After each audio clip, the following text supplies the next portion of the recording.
Japan, 1701. The Tokugawa Shogunate. Rigid honor, absolute loyalty, and a code demanding death before disgrace. In Edo, the shogun's capital, Japan's most powerful lords gathered for a ceremony of protocol and diplomacy. Tokugawa Tsunayoshi, the fifth shogun. His court demanded absolute obedience to etiquette. One misstep could destroy a bloodline. Asano Takumi no Kami Naganori, young daimyo of Ako, 34, proud, principled, the Ako domain, a prosperous western fief, famous for salt. Lord Asano governed 50,000 subjects with a steady hand. Imperial envoys from Kyoto were arriving in Edo.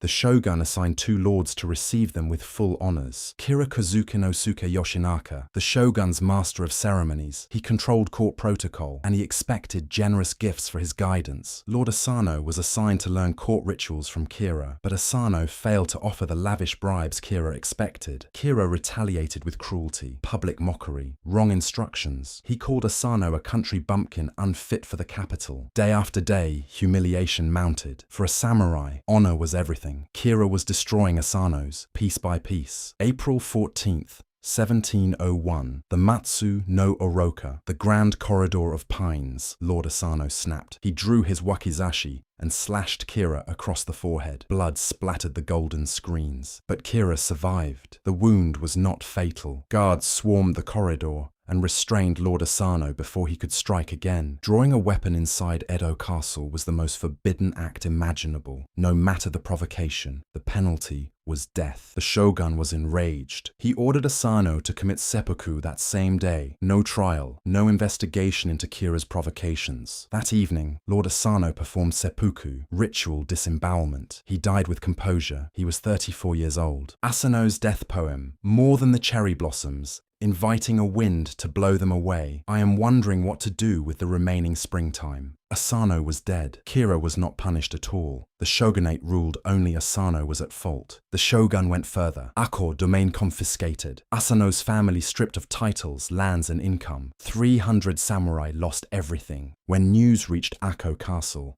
shock swept like wildfire. Their lord was dead. Their castle forfeit. Their lives as samurai over. Oishi Kuranosuke Yoshio, chief retainer of Ako, the highest-ranking samurai under Lord Asano. 300 men's futures now rested on him. Oishi convened a council. Some samurai demanded immediate vengeance against Kira. Others urged surrender. A few wanted to fight to the death defending the castle. The debate raged.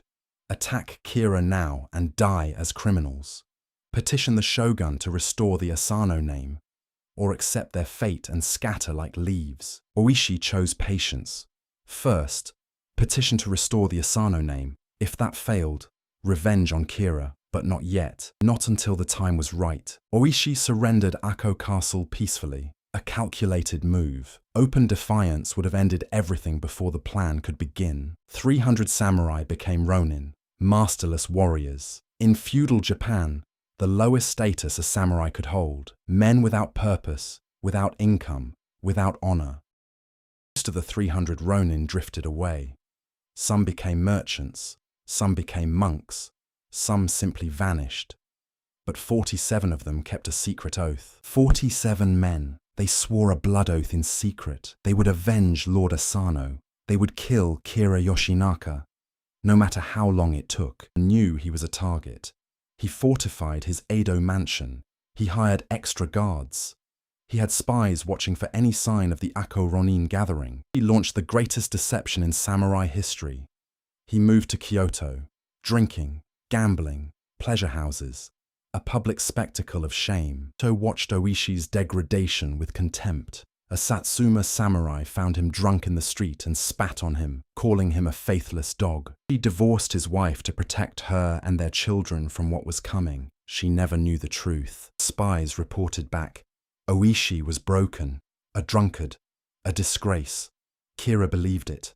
Month by month, he reduced his guard. The Ronin infiltrated Edo in disguise. Merchants, craftsmen, monks. One married the daughter of Kira's mansion builder. The builder's daughter, they got Kira's floor plans, room, corridor, gate, fortress inside out. These were smuggled into Edo piece by piece, hidden in merchant shipments. Swords, spears, armor, chainmail, stored in secret across the city. Final weeks of 1702, the 47 Ronin quietly converged on Edo. They arrived from different cities, by different routes, never together. He shed his disguise. The drunkard vanished. In his place stood the chief retainer of Akko, clear-eyed and resolute. The deception was complete. He laid the plan. 2 groups, front gate and rear. Seal every exit. No one escapes. Their target, Kira alone. November 14th, 1702. Snow began to fall over Edo. The city grew quiet. The streets emptied. It was the perfect night. Safe houses across Edo, the Ronin suited up. Black over armor, marked with white triangles to identify each other in the dark. Played a war drum, one beat to launch the raid, another to call all men to gather. At night, 47 Ronin marched through snow-covered Edo, silent, disciplined. 2 years of rage compressed into one winter night. His mansion in the Honjo district. High walls, heavy gates, but far fewer guards than there had been a year ago. Oishi's deception had worked perfectly. Force divided. Oishi led 23 men to the front. His son Chikara, just 15, joined the rear attack. For attacking, the Ronin posted notices on neighboring houses. Not robbers, but samurai on a mission of righteous vengeance. Stay inside. Attack began.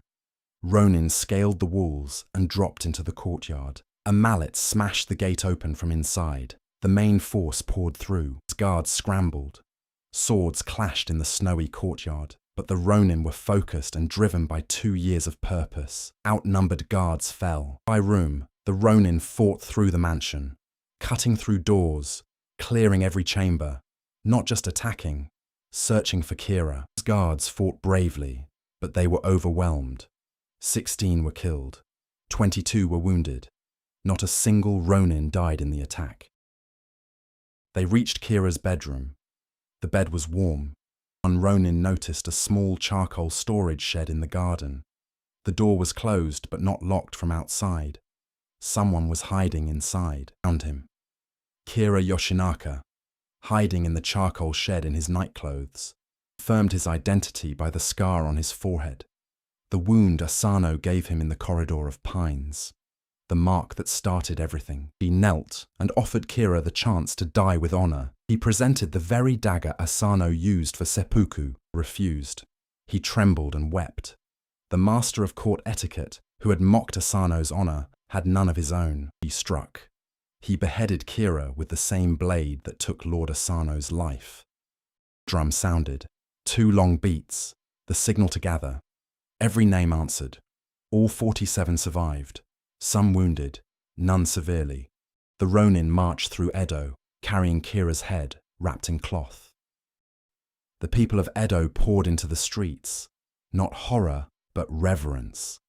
Sengakuji Temple, in the Takanawa district of Edo, the resting place of Lord Asano Naganori, they washed Kira's head in the temple well and placed it before Asano's tomb. All 47 knelt in the snow. Their master's honor was avenged. The well where they washed Kira's head still exists at Sengakuji. Oishi prayed alone at the grave for a long time. What he said, no one recorded. The Ronin sent a messenger to the Shogunate and turned themselves in. No flight, no resistance, an impossible dilemma.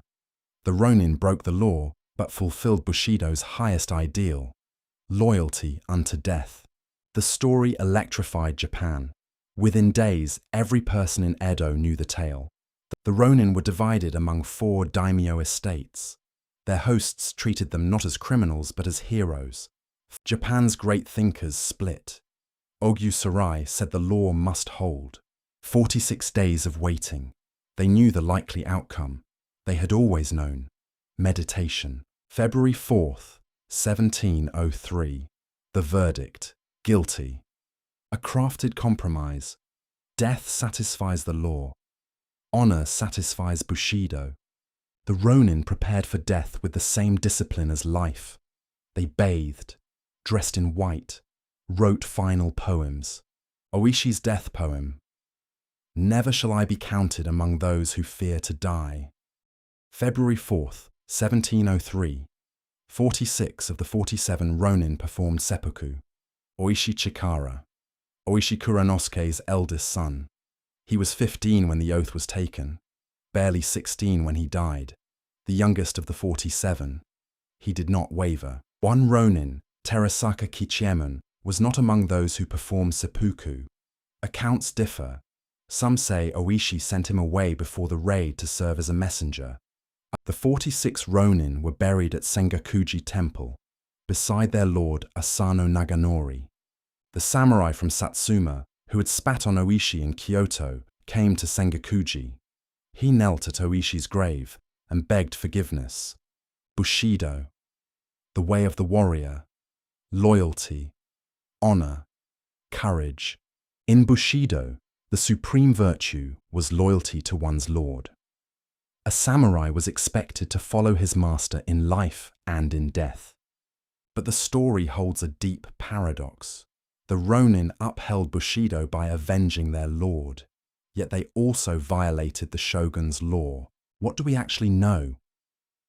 The historical record is thinner than the legend. We know the basic facts. History casts Kira as the villain. But was he? Drawing a weapon inside Edo Castle was an unforgivable crime. Asano knew the consequences. Within weeks of the Ronin's death, playwrights seized the story. The first kabuki play appeared almost immediately. The most famous version, Kanadehon Chushingura, premiered as a puppet play in 1748. Over the centuries, the story was retold in every medium Japan produced: woodblock prints, novels, kabuki. Master printmakers like Kuniyoshi and Hiroshige immortalized the Ronin in woodblock prints. The 47 Ronin became central to Japanese national identity. The story was taught in schools as the ultimate example of loyalty and sacrifice. During World War II, the Japanese government invoked the Ronin to inspire soldiers. After the war, Japanese scholars re-examined the Ronin story with more critical eyes. Sengakuji Temple stands today in the Minato ward of Tokyo. It is one of the most visited historical sites in Japan. Every year on December 14th, the anniversary of the raid, a festival is held at Sengakuji. The incense at the Ronin's graves never stops burning. Visitors come every single day. The story transcended Japan. It has been translated into dozens of languages, adapted in Hollywood films, referenced in literature worldwide. Was the Ronin's revenge just? Or was it merely vengeance wrapped in the language of honor? The story also reveals the cost of absolute loyalty. Oishi's wife lost her husband to a cause she could never know about: honor. It meant everything to the samurai of feudal Japan. It was worth more than life. Grandparents still bring their grandchildren to Sengakuji. They kneel at the graves and tell the story. The same story, told the same way, for 300 years. Because some lessons are too important to forget. And every December, when the snow falls on Tokyo, the graves of the 47 Ronin look exactly as they must have looked on that first morning. White, silent, eternal. Oishi Kuranosuke, a man who pretended to be worthless so he could prove himself priceless. A man who played the fool for 2 years so he could be a hero for eternity.